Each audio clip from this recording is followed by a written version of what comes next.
Let's talk a little Ohio State recruiting. The Buckeyes did what they needed to do against Akron, coming out with a 52-6 point win. But, there's some question marks on this commit list. We're going to get into it, Steve. Before we talk about potential flips, Phillip Bell, wide receiver out of California, quietly committed to Ohio State over the weekend, but it's a big addition. The Buckeyes now have 4 wide receiver commitments.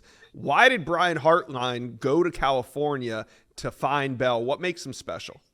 Well, he quietly committed because he did it at 10:30 p.m. on a Saturday night while college football was going on. But it's a big commitment for Ohio State, as taking a big receiver class was a priority for them with all the turnover that they're going to have in that room with the NFL draft again year after year. And Phillip was a guy that they targeted and identified. He was top of the board alongside guys like Quincy Porter. And now they have him in the fold. He's a guy that's physically ready to play college football right now. He can play in the slot. He can play on the perimeter. He's a good route runner. He's a sound catcher of the football.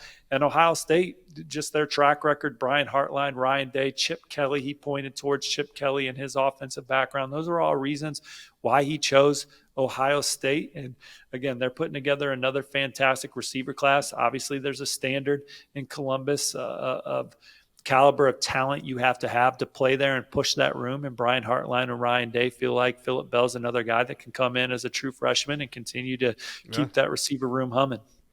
All right. Ohio State has the number 1 class in America, which means these Sharks are circling, and there's some 5 stars that other teams are trying to flip. Let's talk about Naim Alford.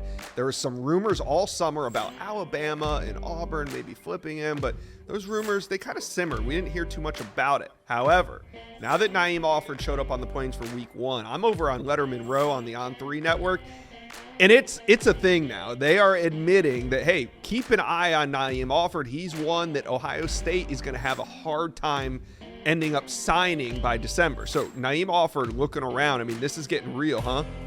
Well, this is big boy recruiting, right? When you're a championship caliber program in the Midwest and you're going into SEC country to recruit, where proximity to those schools is much easier for Naim Alford to get to Auburn for a Big Cat weekend and get to a game day. And there's a lot of momentum and excitement around Auburn right now. And you have Hugh Freeze bringing all these players together on the field, commits and top targets on Saturday, and saying, all right, we need Deuce Knight to join this group, and we need Naim Alford to join this group, and everybody's rallying around and getting fired up. It's a lot. And there's some people around Naim Alford that think that, Auburn has a great chance here, but Ohio State's done a fantastic job. The relationship with Coach Walton, the trust that they have in Coach Walton to develop him on the field and off the field. I mean, Naim Alford's older brother is a stud running back for Tulane that could have went into the portal and gotten a better logo. But this isn't a family that's just about all of that. It's fit, and they feel like he fits in at Ohio State also. And there's a lot of trust with Coach Walton. And they've recruited him the right way, and that's why he's committed. But certainly Oregon's in the mix. He's going to visit Oregon for the Oregon-Ohio State game. Maybe it's locked in by now, but talking to his dad recently, the Iowa-Ohio State game in Columbus was one on the radar. He was like, Coach Walton, what's your first big game of the season at home? And I believe it was Iowa. Look, Ohio State, you win some, you lose some on the trail. They've taken and they've lost. They held on to Edric Houston last cycle. They've been in these wars, but they'll do what they got to do to hang on to Naim Alford, and we'll see where the chips fall at the end, because we know Auburn's going to do what they got to do to try to get them. Yeah, speaking about doing what they got to do, since Ohio State insiders are now openly admitting that Alford could flip, I mean, that leads me to think, well, what's next for Ohio State? I'm looking at Dorian Brew out of Conroe, Texas. I know he's committed to Oregon, but Dorian Brew nearly committed to Ohio State. Do you think that they could maybe double back on a guy like Brew? Well, I think like with so many prospects, these guys keep the communication lines open with so many schools, even after they commit, even if it's quiet. Dorian Brew's not a guy that I have on flip watch right now, but I do know that USC remains in the picture, continues to talk to him. I think there were times where USC led for Dorian Brew, so they would be a program, if they have a great year, I would point to and say, hey, they're going to double back and see, hey, how are you feeling about the Trojans again? And Ohio State, certainly, he almost committed to Ohio State. He silently committed to Ohio State, almost publicly committed to him. His mom went to school there. There's a lot of ties. They did a good job recruiting him, just Oregon won out. Again, he's not on flip watch. You're just asking me hypothetics. I think he's got lines of communication open with people, but he's not someone that I think is unhappy with his decision or regretting or having. No. I more so asked you if Ohio State would pursue Dorian Brew. I didn't say Dorian Brew is going to flip. Well, they were said, pursuing would they him. pursue him.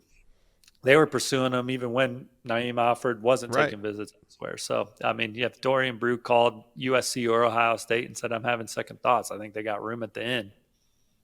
Okay. If Ohio State loses Naim Alford, I'm worried about senior risers. If I'm a school that's got like good DBs committed that aren't the mainstream names, but they're having hellacious senior years, those are where a school like Ohio State with their terrific scouting department, they're going to flip someone from a school that we don't talk about very much and take one of their good players. That's kind of the recipe, right? That's what Notre Dame will.